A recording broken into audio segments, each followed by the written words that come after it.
the more it goes, the more I realize that there are concepts and rules about how to organize the interpretational choices which obey to rules we were given young and which we didn't question. Perhaps some did, some obeyed, and then it happens within oneself. When you practice, you dialogue with yourself and you're sort of your conductor and orchestra in kind of magnetic intensity, pulling and holding the pulse, the tempo, the phrase, the direction, the line, the hesitance, the rubato, the sound that you want to shape. It's also sensorial, more than only a musical choice away from the keyboard's pleasure of playing, the industry of touching, the sculpting of the keyboard. And at some point, I realized as a teacher that I apply those rules to the students to give them framework, to give them discipline, to give them a sense of self-search for their own ties that will free them. And perhaps I didn't free myself early enough from the ties. They're meant to be there in order to be undone so that you can free yourself having understood the purpose of the rule that ties you to it. To give you an example, in the sonata form, the different thematic materials, character, mood, atmosphere, touch, texture, then you have transitions between, you have introduction before and modulations, repeats or not, all kind of things that people, the story of the narrative storytelling, well, it's not a free fantasia, it's a form. That means architectural structure, that means a facade of a building which you see from outside, and once you play it, you display the inside. And how the rooms are organized, how the spaces are organized within remains still under the structure of the roof and the walls that hold the building. So if a sonata is really a form, an architectural design that incorporates the different characters of the thematic materials, we should have the unity for it in the interpretation that represents, in fact, the pulse, the tempo. We cannot adjust each section to the mood or to the touch. Sometimes that's the problem for piano technique in terms of touch control, to be able to shift before you touch a play, a note before you even if you have to play staccato, legato, regardless of the demand from the composer's or the publisher's indication. Sometimes it takes longer to adjust for a dynamic range contrast from forte to piano or something. So all these contingencies I have to address with the student in order to address them technically and shape the capacity to anticipate, like in an orchestra where you have different group of instruments, woodwinds, brass, strings, percussion, who play in succession, creating a different color by the timbres as well as by the mood that they convey in the orchestration from the point of view of the composer, who in fact injects orchestrally the interpretation through the orchestration and the very way the instruments convey the different characters. On the fortepiano performance, beyond the dynamics, as the title of the name of the instrument says. Of course, you have the articulation, then you have the subtlety of the phrasing, the breathing, then you have the subtlety of the accents or the downbeats or not on the upbeats. Provocative when they are placed in places like in Beethoven offbeats, but or Schumann or Brahms, or barless if you consistently observe how the phrase shapes beyond the notation bar lines, which thankfully I think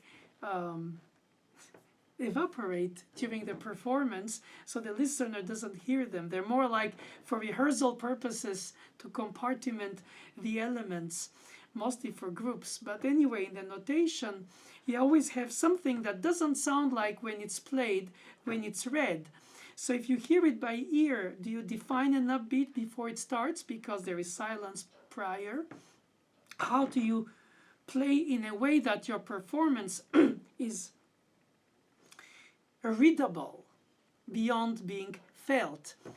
And how much musically do you comment the music that you play, or do you just play craftsmanship like the music itself and it speaks on its own?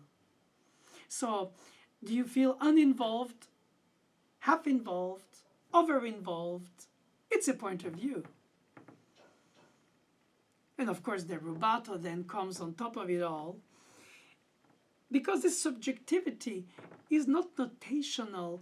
The notation is more about stems, up and down for layers, how to voice. It doesn't say exactly which dynamic range for which layer, because somehow the editions often put the dynamic range general in the middle between the two staffs if it's not on three, but you don't always have this individualized layered colorization. And so you come to the conclusion that if a sonata form therefore harnesses all the different elements of contrasting thematic materials, which will get conjugated or even confronted and possibly cooked, whichever analogy, during the development, and then in the recapitulation, the tonalization, the second theme will come to be heard in the principal key.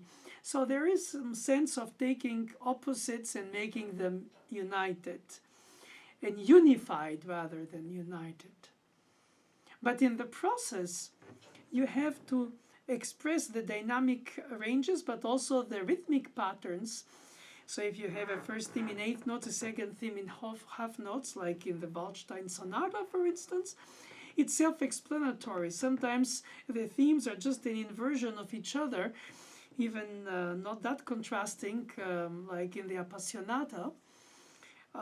So the composer chooses the subtlety of the thematic material display and opposition, which is fascinating because it leaves room to either over-express it in the interpretation, either just let it speak without be over-involved. But then comes that famous question, and what if we could allow ourselves, therefore students, beyond the necessary pedagogical initial discipline rule, those ties that free once you open them, you realize that you could have tectonic plates, slightly different pulse for different characters in order to really present characteristically the themes according to an imaginary orchestration, if it's strings in the first theme and oboe solo in the second. The coloristic, as I said earlier, effect of the orchestration takes care of it. Well, you still can deal with, as a conductor, with dynamic ranges and spaces and proportions and acoustics. But nevertheless, the piano is a single color instrument in terms of timbre. It's a piano. But if you take too much liberty with the pulse and the tempo in order to characterize, or in some case, some opinions over characterize the contrasting elements that are displayed within the sonata form, then your structure architecturally doesn't hold anymore. It becomes an episodic element of suite of successive atmospheric moments, which is what a fantasy is. So of course you can wonder, what does it matter? Ultimately, play how you feel, play how it means to you, play what you want to convey as a message rhetorically and eloquently and emotionally and rationally as well. It's not incompatible. But don't let the rational necessity of the structure in terms of architecture lock you in some kind of rigidity for the expression of the different elements, if they need for touch reasons or for musical reasons or for breathing reasons, despite and above the pulse of the notation of the meter and the rhythmic patterns. The moment where you just take the time to express it. It's an upbeat, it's a downbeat theme, it's a syncopated theme, it has a different type of accompaniment, or is it all in one? So in some ways, I think I have always, as I said earlier, that's the purpose of this sharing with you these thoughts. I've always thought, oh yeah, we have to keep that strictly in order to justify it's a sonata and not a free fantasia. But in fact, with experience as a performer and observing many other performers, I realize more than ever that nobody really keeps the exact tempo. And you hear the same sonata played by many pianists, and sometimes you feel like they're keeping the tempo, but in fact, if you observe with a metronome their performance, you will see there's fluctuations, but the experienced performers know strategically in the form of the specific piece, within a transition or a modulation or some kind of place where you know in terms of the trajectory that you go through when you play the piece, where you can gain back a tempo that you would have lost to a certain loosened pulse, and how you gain it before it appears edited or artificially returned, like, whoops, I'm too slow, especially at the end of, let's say, a repeat at the exposition, because then it's almost self-evident that you lost the tempo if you did, or if you rushed, the opposite, which is less often, but it could happen. And you would say, yes, but nevertheless, I have to express the music within the form. The structure is not a contradiction with the expression within. They are supposed to sort of complete each other. One coats the other. One displays the other. One needs the rigor of the one, and the other one needs the spontaneous, or apparently so, and repetitively practiced, it's obviously less obviously so, but in theater play, acting like, you learn how to artificially appear in a very rigorous way, spontaneous, even if it's all charted and practiced and repetitively managed. Then, of course, you add to that mix the emotion of the stage fright, the discomfort with the action of a piano on stage that doesn't respond to what you expect, the acoustics that you think are too dry or too resonant, and then you cannot really separate the pedals from the playing. But of course, the right foot pedal is meant in the piano, especially for the classical early Viennese school, as a harmonic instrument, enhancing the chordal aspects through arpeggios or Alberti bass accompaniments, but nevertheless the harmonic progression of the sections is the right foot pedal. But there is no separate pedal for the melodic line or lines, if there are with secondary ones. And then you have most, therefore, tones, semitones, all kinds of step motions, which then would get blurred compared to the stacked thirds of chords, which are resonant with the pedal without to be dissonant.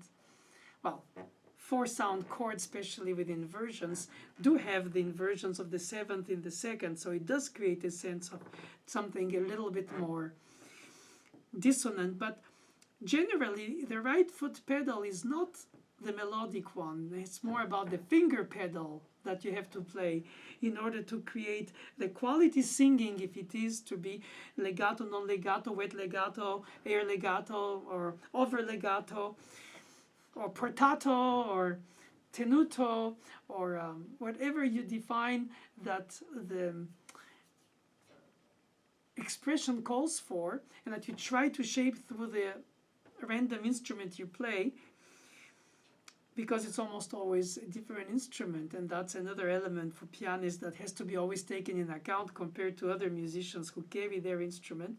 They adjust and adapt to the acoustics, but they still have a personal rapport to the instrument that is what defines them. And if you hand them a Stradivarius, they cannot even play it right away because they need time to adjust, adapt.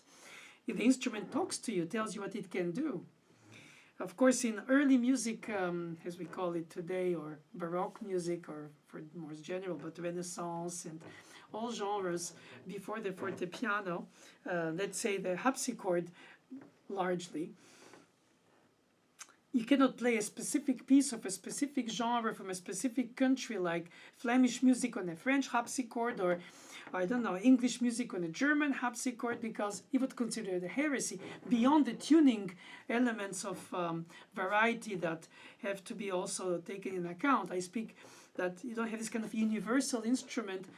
You have to have the instrument that tells you what it can do, and in terms of articulation as well. So the modern piano is some kind of a one-size-fits-all for the specialists and the purists of the period instruments. Is considered inevitably as something very vulgar. To play Rachmaninoff and Bach on the same instrument means that, in fact, you're not refined, subtle, and stylistically informed. Even if possibly your phrasing is different, hopefully.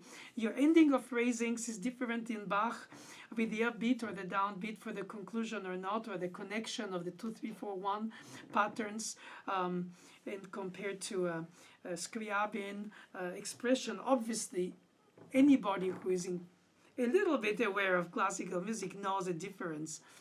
But then we can disagree on how to express it or how to bring it out. But nevertheless, for all intents and purposes, the piano can play everything, and Baroque and jazz and everything. Of course, some of the things are written for it, especially the 20th century pieces, compared to the 19th, 18th century pieces. And then, of course, the 17th, 16th from the harpsichord translation, afterwards from the pianoforte, or fortepiano rather, translation of the early instruments.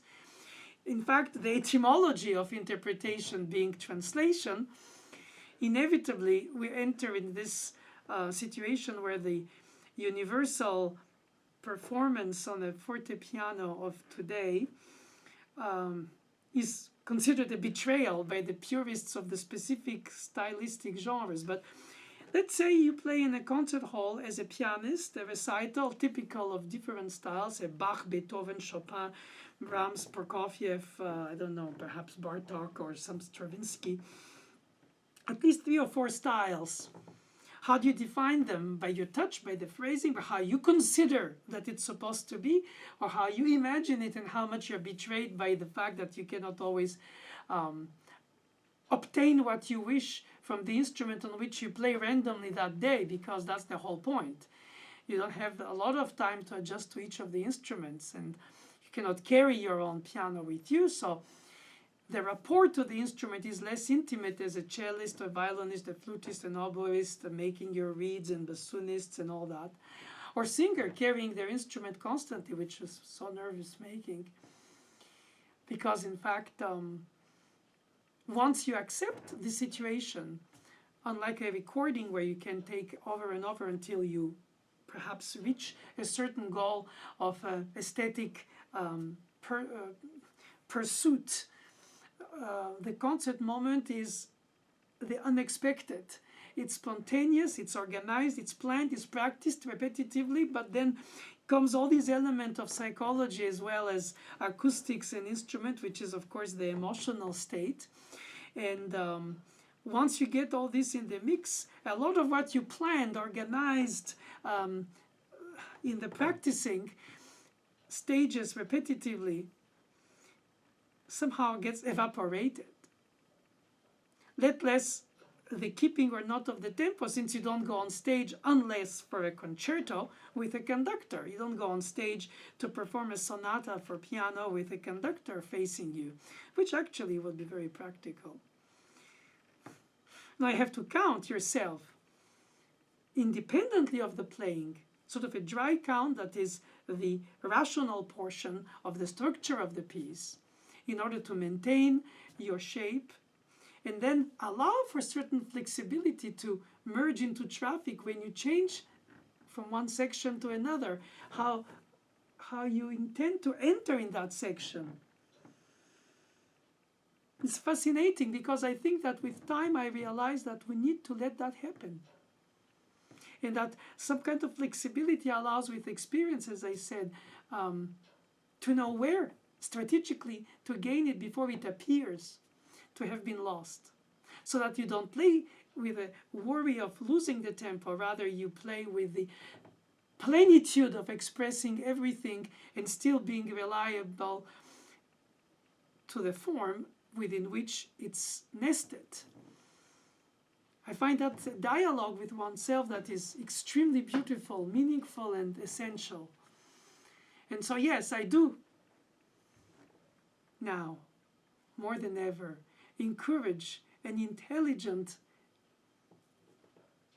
tempo, flexibility, taking in account all the juice of the piece within all the rigorousness of the form.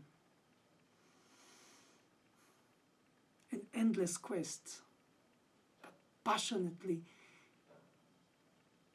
nourishing the spirit and the curiosity,